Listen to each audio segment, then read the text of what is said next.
Very happy to have Sharon Fisher from Play with a Purpose today on the show.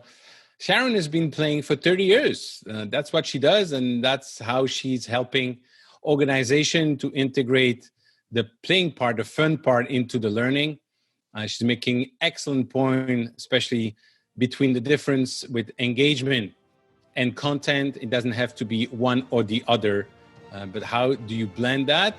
Listen to this episode and you will see how to do this and learn other points as well from Sharon. Hello and welcome to a new episode of the Business of Meeting podcast. I'm Eric Rosenberg, and today I'm delighted to speak with Sharon Fisher.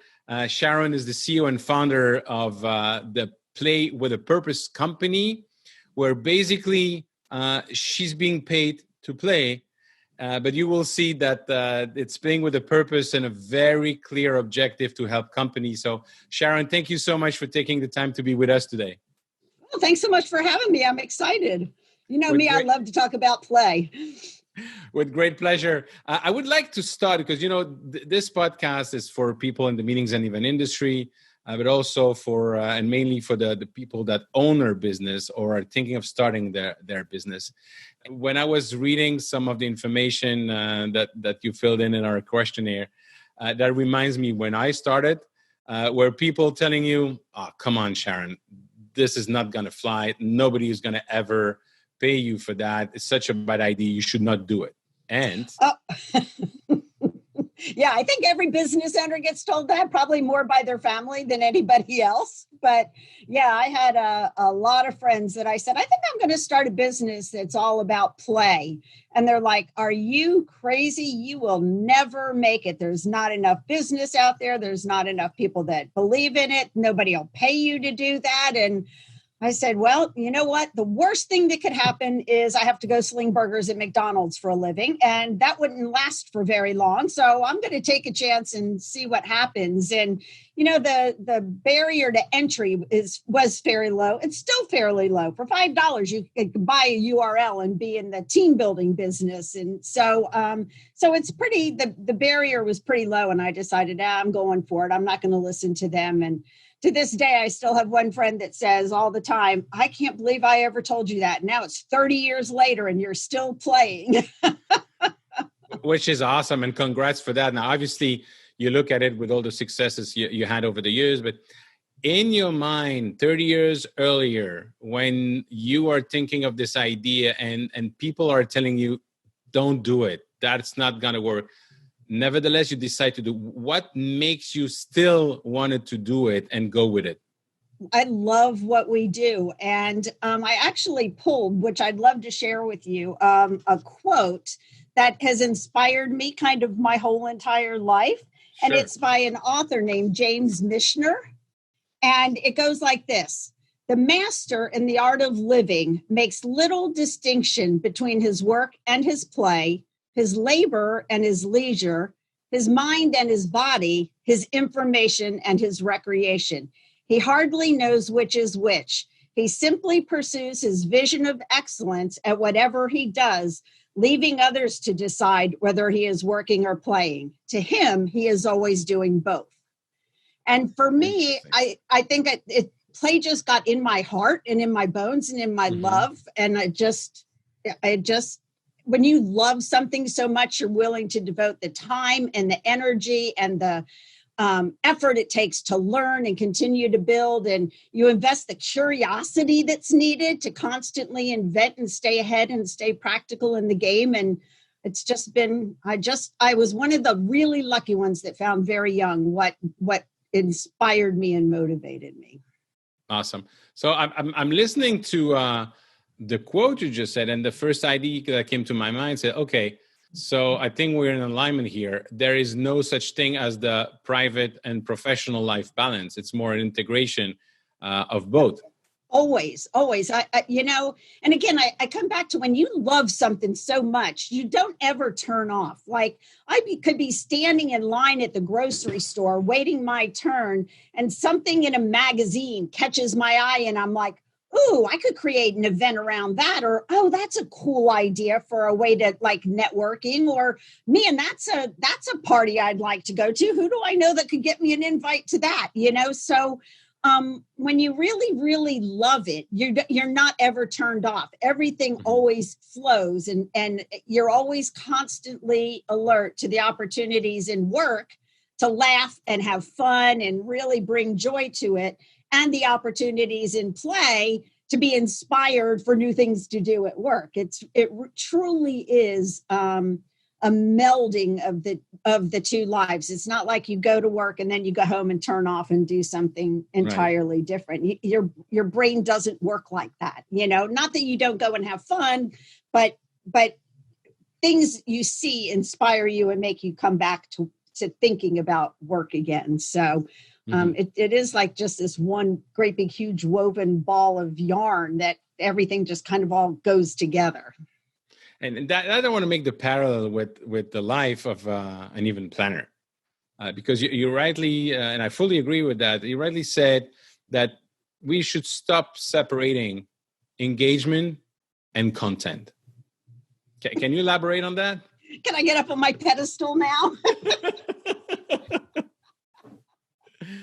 Yes, I can elaborate on that. Yes. I've always been surprised, I think, since the day I started doing this, that you look at the top reasons people come to meetings, and that's to meet other people and to network and to engage with them. And you go to learn. And those two things are like, depending on which poll, which one is higher, but they're always right there together. And, 5 years or so ago, when the word engagement became part of the meeting vernacular and everybody started trying to figure out, how do we engage people? How do we engage people? It quickly became, we have engagement over here and we have content and learning over here. But we've never really, really effectively looked at, how do we blend those two things? I think C2 did a fabulous job in Montreal of blending those two up in Montreal. Yeah, did a fabulous job of blending those two things. But we're still talking that now, and even more so in the digital world. Okay, we're going to do all our learning and all our speakers and our webinars and our sessions, and then, well, let's do some engagement at 4:30 at the end of the day when everybody's tired, has families, and really just wants to go have a drink. Why aren't we weaving that through? Why aren't we putting more engagement in the learning pieces of it? Why aren't we figuring out how to make the learning hands-on and participatory and interactive and sharing? And, I've never understood why we look at those as two distinctly different things. And it just doesn't make sense to me. But, I'm going to keep on my pulpit. No, and as you and I know each other, and that's something that I've always been pushing for. Yes. Is that all event planners don't sell themselves as logistical specialists, but strategic partner. And from the moment that you know why an organization investing in a meeting, then you can start blending the engagement and the content and really get better outcome and better results. Yeah. And I think it's interesting too. We work with a lot of companies, and it's interesting how they set up their meetings teams, and they have one person trying to do all of those things. And the truth is, there really is a difference between the passion and the skill set of what an awesome logistics person does, and the skill set and the passion for what a designer or a strategist does. And so for a long time, I've been watching companies going, okay, we're going to have two separate teams. We're going to have a strategy team and we're going to have a logistics team. And then they'll bring them back together and they'll say, no, everybody's going to kind of do everything. And then they separate them again. I don't think we've come across the perfect design yet for how do we organize our teams.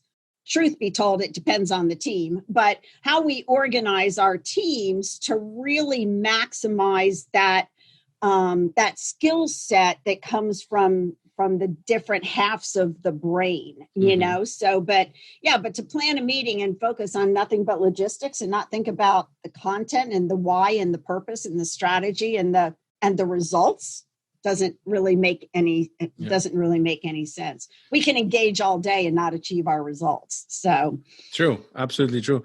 Now, the two teams that you're talking about that are brought together afterwards and then separated again, don't you think that if everybody was aligned on the purpose, it will simplify and focus everybody on why is it that we're doing something and why is it that we're having this meeting, and then get into the play part as a support of the purpose? Yes. And that's why I think I added that caveat. It depends on the team. And I think it has a lot to do with the leadership of the team and right. how they integrate everybody and make everybody feel a part of the team in terms of big picture versus detail. So yes, but I would agree that you really do need to understand the why, the purpose, the strategy. What do we hope to get out of this? When people walk out of here, what do we want them to do? And understand that before you ever start thinking about what can we do to engage people? How do we want the rooms set up? What kind of band do we want to have? You know, so I think all of that, you know, comes together. I learned a long time ago to use a tool that's called, and I have no idea who created it because I'd love to credit it to somebody because it's not mine. I've adapted it, but it's not mine. I don't know whose it is, but it's called Learn, Feel, Do. And it's a really, really simple tool to take. What is it? Learn, Feel, Do. Okay. And so you just create a sheet. I'd be happy to share it with the audience. Learn, feel, do. You write those in columns, and then you give that to all the shareholders of the meeting. And you say, fill out this form. What do you want everybody to learn while they're here? What are the key takeaways? So if we're doing a product sales launch, what are the things that they have to walk out of here understanding and knowing? How do we want them to feel? You know, is this all about motivation, or is this all about making sure people are comfortable and confident? You know, COVID times make you want a different feeling from a meeting than you might from a high energy product launch, you know? So what do you want people to feel? And then what do you want them to do while they're there? And more importantly, what do you want them to do when they leave? How are we going to measure the results of this meeting? What will determine success from this meeting for us? The way we use it is we give it to anybody who's involved in the meeting and ask them to fill it out by themselves. Just take 10 minutes and just think through this sheet, and then bring all the stakeholders together with all of the meeting planners so that they can hear and be involved firsthand in what this strategy is. So whether they're on logistics side or whether they're on strategy side or whether they're one and the same, have everybody in the room and then have a conversation about, okay, you've said these 8 things, they're not the same. Are we keeping all 16? Are we eliminating some of them? What is the real reason? And what that helps you do is get everybody on the same page for setting ground and knowing where we're going. It also gives planners a really awesome tool for when the VP of marketing walks in and goes, hey, look at that wall out there. Wouldn't it be cool if we put a big old gobo on there and our brand was up on the wall so people could see it during the course of the meeting? The meeting planner can then go, or the designer or strategist, whatever their title happens to be, can then go, which one of these things does that help? And absolutely. If it doesn't help any of them, it's not in the budget. You know, we don't have the money for that. We're putting things in the budget that help us achieve, you know, those learn, feel, do goals. And it also helps you figure out from an engagement place and a play place, where are the opportunities to blend that in? How could we use engagement to accomplish those things as opposed to just entertain people? So that's funny you mentioned that, because and that's an example I share in my book Meeting at Sea Level. Is that I think you're the one I heard that from, because you and I, when we first met, we spoke at, was it Preview? Or it was one of the small industry meetings thing. And I heard that story and I'm like, I'm stealing that. I love that story because it just exemplifies it perfectly. Yeah. And that the whole story was a financial institution and had about 7 people in front of me in the boardroom. and people from the board, people from communication marketing, and people from the meeting planning department. And they were all talking about aligning 10,000 people at the upcoming conference. And I had this flash and said, why don't you take a piece of paper and just write for you individually what are the three main objectives of your financial institution for next year? And I collected all the papers and I had 11 answers. And I said, you want to align 10,000 people, you're not even aligning yourself. So, and luckily they didn't take it personally, and I was able to do a great job with them. But the point is, when you know why you're doing this meeting, and to your example, I like the learn, feel, do, then you can always focus the entire company, regardless of the department. Now, my question is that, how do you measure then the engagement? How do you measure that people have played, have learned, have retained what you want them to retain? How do you measure that? Because polling, quite frankly, personally, I'm fed up of you calling one company, you're receiving a survey. You're going somewhere, you cannot, it seems that you cannot talk to anybody or walk anywhere without receiving immediately a survey to fill in. And quite frankly, I'm fed up of it. I just wrote a blog article yesterday that's called Chatting and Polling, yawn. I'm so tired of chatting and polling. It's like, oh my gosh, if I have to chat or take one more poll in a session, I'm going to shoot myself in the head. Not that they're bad, but it's the lowest rung of engagement. It really is a physical tool to make your brain switch gears for a minute so it can come back to the learning part. And it works wonderfully and magically for that, but that's really all it does. In live meetings, physical in-person meetings, our attention span, brain science proves this, our brain's attention span is maximum of 10 minutes. And if we don't re-engage our brain in a different way, besides just like listening to a speaker, if we don't re-engage our brain every 10 minutes, at the 10-minute point, the amount we're retaining or learning or able to remember goes straight downhill. In online meetings, 4 minutes. Every 4 minutes, or I am tuning out. I'm grabbing my phone, I'm, whatever that happens to be. So every 4 minutes, we need to do something to just make the brain snap, just to make it go, oh, there's something different happening. So that can be in the way you present content. It could be instead of just having a flat board, you're drawing on the board, new things are going on the board, so your brain's seeing. There's lots and lots of ways to do it. Polling and chatting happen to be one very simple, quick, easy way to do it. Technologically easy way to do it too. So, but again, it's that kind of that lowest rung on the engagement scale. And, then you kind of work up from there as you add more things and do more things. But it's hard. So, but to come back to your question about measuring, measuring comes about from the do part of that chart. So you can't necessarily measure whether, say we play a game in a learning session, we can play the game and we can know and see kind of whether people are getting it or not getting it. How to put that on a scale, it's hard to tell. But say it's about a new product launch, we do this engagement thing to help them understand whatever it is. And in our goals, it's saying we need them to be able to go out and present to physicians and understand this competitive landscape. If they can confidently and correctly go out and do that, then you achieved it.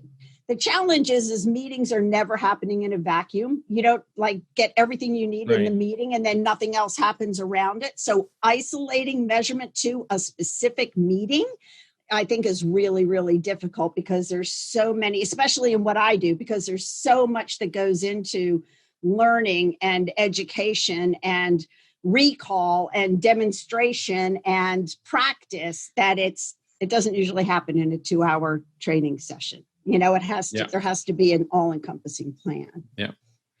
Makes sense. Now, just to close on our conversation today, and I'd like to ask about the virtual world and the online world. I don't think it's virtual. It's very real, but it's online. Lots online, right? Right. How do you engage? How do you play? How do you incorporate team building, play with the learning and the online meetings in the world today. And as we evolve in the future and probably looking at least that my 2 cents on it, we're going to look at a hybrid model with face-to-face live event and a mix as well with online. How do you incorporate everything you do in that? For us, it's all about understanding what is it that you want people to know. And then we have a framework that we use to determine what kind of game, activity, interaction will work best to help accomplish that kind of learning or reinforce that particular piece of it. And then we drink a lot of beer and we get creative and we come up with something fun and interesting. Just because we're online doesn't mean we can't be interacting together. It means the interaction has to be restructured and reformatted a little bit to make it work online. Some things may not be as instantaneous as we would like them to be online, but it doesn't mean we can't engage. Like, I'll give you an example. We have an event that is called the Better News Network. And basically, it's been an event we've done live for many, many years. And now we've transitioned it to be hybrid and virtual. Basically, the goal is people work in teams, and each team has to create a news segment about whatever the topic is. So it could be about, the new drug launch we're doing. It could be about the new company we're launching and what our culture is all about. It could, the topics of the news segments can be anything, but they have to create a news network. And so they get together in their breakout rooms and they talk about, so what does it look like? They have a producer who comes back to the main room and says, okay, here's our ideas. I need 15 minutes. And someone says, you only got 3. Figure out what you're going to do in 3. And so it really is like putting together a news show in a creative and fun way. And then each segment, each room and team has to videotape their segment. And normally in the real world, we would plug those together really, really quickly and have a finished version, or they would present their segments live with no videoing. In our current world, we don't have the ability to do that effectively yet. So they shoot their video, they give it to us, and then we do a special premiere of the Better News Network, special live broadcast, and bring it to them, a couple of days later, the end of the week, whatever it happens to be, to share what they've come up with and to celebrate and have some fun with it. So, but that event is all about content. It's all about getting them to talk about what it is. It's not about how good is the video. It's all about the conversation and the decision making and the sharing and the opinions and the perspectives that come out getting to the video. Quality of the video is inconsequential at that point. If you can do a great one, awesome, but it's really inconsequential in the grand scheme of things. So it's really understanding what different platforms, frameworks, game styles, what elements of games there are, what different kind of dynamics you can put into it based on what it is that they're teaching. Sometimes all you need is a 2-minute quick fun thing to make a point.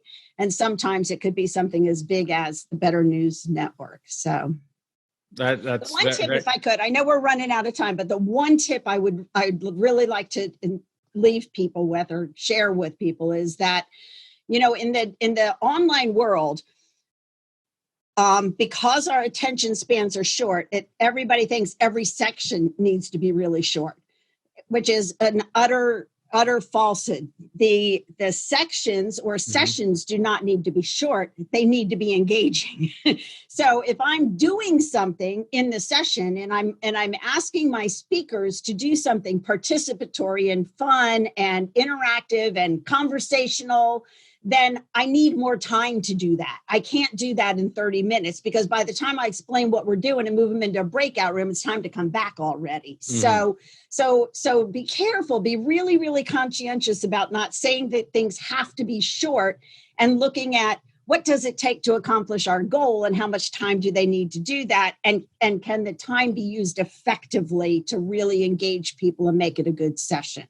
So we get called all the time asking, can you do a 30-minute session that's hands-on and well, not really great. We can't. We can. We've got some things, but it's, we'd love an hour. We'd love a little bit more time. So I think that everybody says, how long should it be? How long should it be? Well, it should be as long as it can be effective. That's how long. Exactly. It could be a half day and be really, really effective. So great point. Great point, Sharon. Thank you. How can people get in touch with you? So my website is playwithapurpose.com. If you want to email me, it's Sharon@playwithapurpose.com. And like I said, I'd be happy to share that Learn, Feel, Do tool with everybody. And I'd also be happy to do a 15-minute consult with anybody that just wants to pick my brain and ask some questions. So shoot me an email, get on my schedule, and we can chit-chat about whatever you might be working on. I'm happy to help however I can. Awesome. Thank you so much for being a guest today, Sharon. Oh, my pleasure. Thanks for having me. Hope I wasn't too preachy. No. You can tell I'm passionate about making this exactly what I was going to say. You're passionate. That's what we want. Cool. Well, thanks so much, Eric. We'll talk to you soon, my friend. Bye-bye. Bye-bye. Thank you, Sharon, for being on the show today. Great point you're making. Again, between engagement and content, it's not one or the other, it's one and the other. Great point as well about the virtual engagement in this day and age. If you want to reach out to me, please go to www.evenbusinessformula.com/group to join our private Facebook group for business owners and entrepreneurs and anybody in the meetings and event industry. And you can also reach out to me on LinkedIn. Thank you.